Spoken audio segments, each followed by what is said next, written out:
Good afternoon, guys. Welcome back to another video. Had a lot of questions on this one, actually. A lot of private messages, PMs on Facebook, as well as YouTube. And I've looked around on YouTube for videos on the topic, and there's not many, unless it's some sort of product review for, you know, somebody selling something or something to that effect.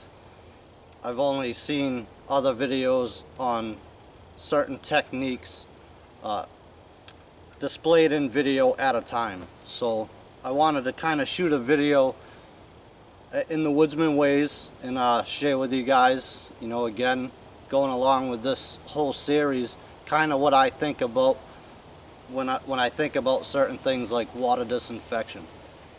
So I'm going to talk about some of the ways that you can go ahead and do that. My preferred methods and techniques, if you will, and again, just, you know, the reasons kind of why I think the way I do when it comes to this topic in particular. So let me readjust the camera and we'll get to it. Alright guys, so when we talk about water disinfection, there's obviously numerous ways you can go about accomplishing that task. So I'm going to talk about, you know, some of the different techniques. Understanding that you can certainly use primitive type techniques and filter water through grass, birch bark containers with the old, you know, charcoal from your fire, sand, some small rocks, stuff like that to act as a filter. If you have a bandana or even your cotton t-shirt or something that will filter it a little bit better, you can use that as well. You can obviously cut some sort of water bottle, plastic water bottle, you know, cut the bottom off of that thing, make an improvised filter that way, and that works. Again, using, you know, sand and small rocks, some charcoal, you know, some piece of fabric that'll help filter it as well. Or you could go all natural materials and that works just as well. Above and beyond any improvised disinfection device or, you know, primitive one, you start moving into, you know, store-bought items. So I have a few here and I'll talk about each one in particular and my thoughts on that. So first off, with chemicals, you can use a 2% tincture of iodine, and any type of chemical disinfection, you know, the standard has always been 1 quart or liter per whatever the recommended dose of that chemical would be. So 2% tincture of iodine, you're looking at a couple drops of that per quart or liter. Next you have the chlorine dioxide tablets. I'm not recommending any brand here, I just picked these up so I could shoot this video with you guys. I do carry the same stuff in my pack, only I don't use it. So this is Potable Aqua is what it's called. Guessing that's the name brand. It's germicidal tablets with PA+ in it, and it states no iodine taste or color. Now there's two different ways or two different things you have to do while using this product. That's add the first couple tablets to that same quart or liter. You have to wait approximately 30 minutes and then you add the second tablet, which supposedly adds the pH in, eliminates the nasty taste and stuff like that. And again, you have to wait an additional 5 to 10 minutes or something like that. So that's just another option of disinfecting water. You could also use bleach. It is a technique. It's not the preferred technique, but it is a technique nonetheless. So you can add, you know, a couple drops of bleach to the same quart or liter.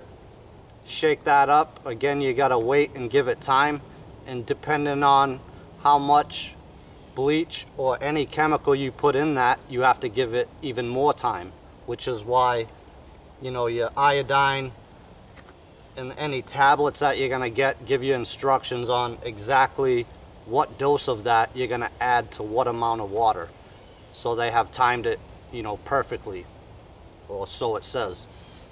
So moving away from the chemicals, you get into filters, and this is just, again, one type. There's probably hundreds of them on the market today that you can buy. This is a Frontier Pro. Again, I carry one of these in my pack, only I don't use it. It says it kills 99.9% of Cryptosporidium giardia. It has multiple fastening techniques. You can attach this to any standard water bottle. You could filter it right from any container if you're not going to attach it comes with, and drink straight from any water source where you're trying to procure your water from. This would be my preferred choice over any chemicals, anytime, all the time, because I don't like dealing with chemicals. But my problem with this is it's not 100%. So I keep this in my pack, as well as these two options, like I said, and they're for emergency purposes only. So I would never practice with this or this.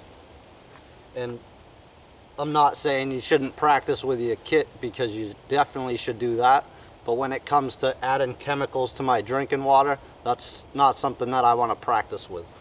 I'll take my chances in that emergency situation if that's my final option. Again, I would tend to use a water filter over the chemicals, but the only 100% sure way to disinfect your water, as most of us know, is by boiling it. So in every one of my kits, I carry some sort of metal container to boil my water. That's the method that I use 100% of the time, because I don't want to deal with taking a chance on catching some nasty, stomach or waterborne pathogen or whatever and get myself sick. So here I just got the new canteen and canteen cup. This happens to be the Pathfinder one. And they're both metal containers. I'm not going to take the cup out because it can be a pain in the neck. But there's two metal containers. I can put either one of them in the fire, boil my water, and know without a doubt that my water is disinfected and it has killed 100% of any waterborne pathogen.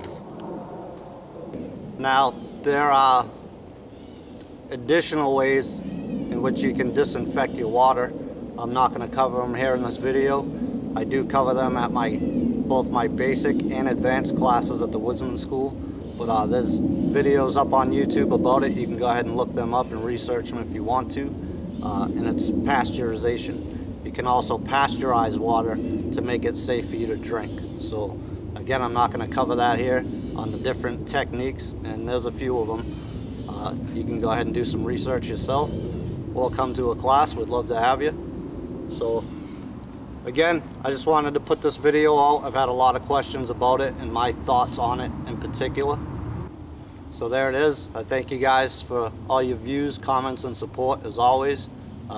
Appreciate everything you do for me. It kind of keeps me going shooting videos. So until the next one, take care guys, and we'll see you soon with another video.